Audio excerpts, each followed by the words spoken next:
Lo que vamos a hacer en este video, que va a ser corto y muy sencillo, es implementar en R el cálculo del MAE, el PMAE, pero hecho por validación cruzada. Entonces, vamos a tener que ingeniarnos para calcular esta diferencia, pero vamos teniendo el cuidado que el precio medido, el precio estimado por el modelo, sea el precio hecho sin una observación, y este error se va a calcular con la observación que dejamos afuera, la que no fue tenida en cuenta con el entrenamiento. Entonces, vamos a ver en R cómo implementar esto.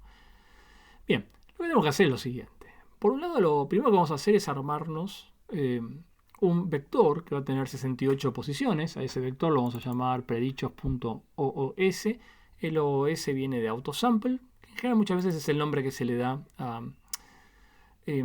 a los elementos que son evaluados con aquellas observaciones que son no tenidas en cuenta en el entrenamiento del modelo.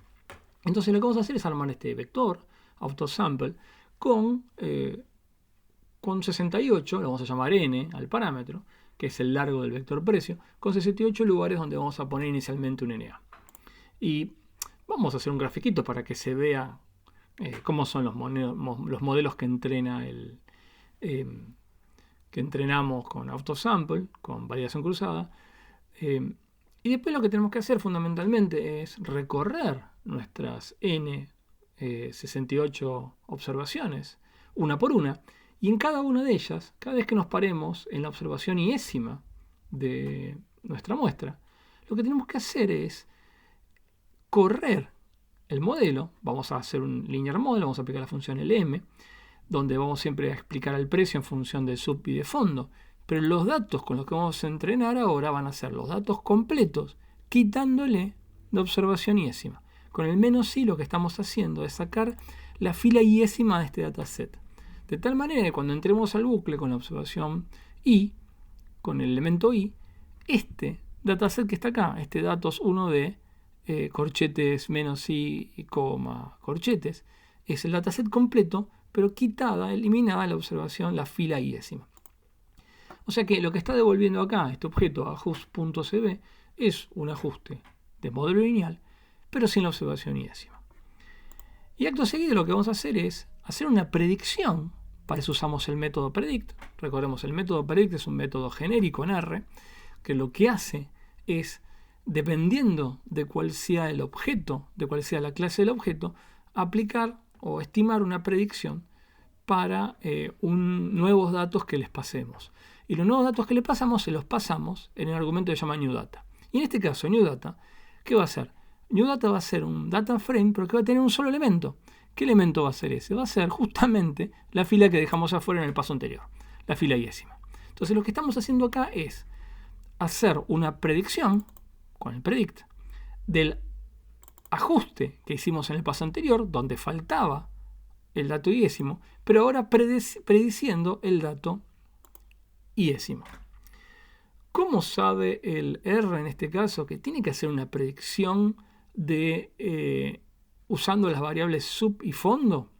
Bueno, lo sabe porque dentro de este objeto, del objeto ajustCB, está cargada la información de cuáles son las covariables con las que se está prediciendo a la target precio. Entonces, cada vez que nosotros les pasamos un data frame, un nuevo data frame para hacer predicción, en este caso es la observación que dejamos afuera, el R sabe, porque el método predict hace exactamente esto, que tiene que predecir el precio con las variables que encuentra en este data frame. En este data frame también, por supuesto, va a estar la variable target precio, pero no la va a tomar, solamente va a tomar sub y fondo, y con sub y fondo va a hacer una predicción. Y el resultado de esa predicción la vamos a asignar al elemento iésimo de este vector que llenamos con NAS al principio.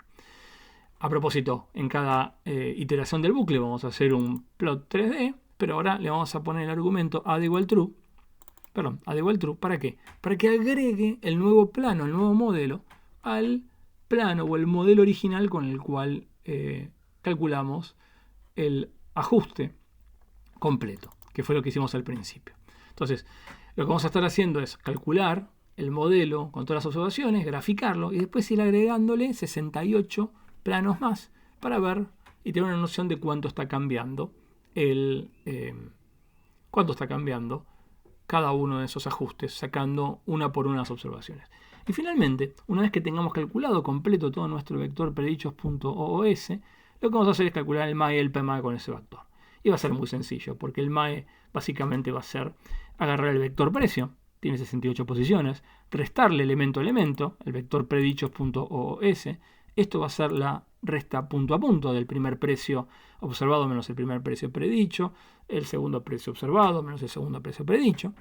Esto nos va a devolver un vector de diferencias y cuando hagamos el valor absoluto nos va a devolver un vector que va a tener el valor absoluto de cada una de las diferencias. Y este min va a calcular el promedio de esto. Y el PMA va a ser lo mismo, nada más que a esta cuenta dividiéndola por el promedio de precio. Entonces, vamos por un segundo ahora a calcular esto. Vamos a correr el script. Y fíjense, acá está esperando que le dé un enter. Entonces vamos a agrandar un poquitito acá el gráfico de RGL, el 3D. Y si miran bien, este es el plano original, con las observaciones originales. Este es el ajuste con los 68 datos. Lo que vamos a hacer ahora es, vamos a dar un enter acá y vamos a ver qué pasa. Miren, fíjense cómo se empieza a llenar de planitos adicionales, de planos adicionales, son los ajustes. Ahí está, ahí termina. Y ahora van a ver que tenemos, vamos a agrandarlo un poco más, y ahora tenemos el plano original, pero está rodeado de otros 68 planos, que son muy parecidos, la verdad, no ha cambiado demasiado. Son los 68 planos que fueron obtenidos, o 68 modelos, sacando una por una cada una de las 68 observaciones. ¿Qué podemos ver acá? Que ninguna de las observaciones, al ser sacada, modificó demasiado el ajuste, porque si no tendría que aparecer alguno de estos planos que sea muy, muy distinto, y no es lo que ocurre. Entonces, los cambios no deben ser muy grandes.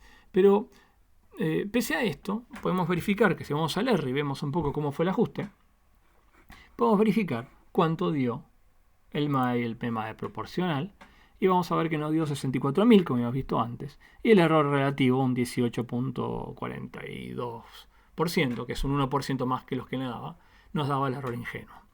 Un único comentario adicional es que puede ser interesante de ver. Podríamos ver una por una, si tuviéramos ganas y tiempo, de cuál de estos 68 planos es el que más difiere del plano original hecho con las 68 observaciones. Porque uno podría llegar a pensar, y esto lo digo a propósito porque sé que es cierto, que no todas las observaciones cuando son extraídas producen una modificación grande del ajuste o del plano, del modelo. No todas las observaciones van a tener la misma capacidad de influir, cuando las quito a esa observación, la misma capacidad de influir en el modelo original. Eso va a depender de, entre otras cosas, cuán alejada estén al centro de los datos y cuál sea el valor de la target. Pero bueno, eso es un tema un poco más avanzado, que es pensar la influencia en las observaciones, y no lo vamos a ver ahora.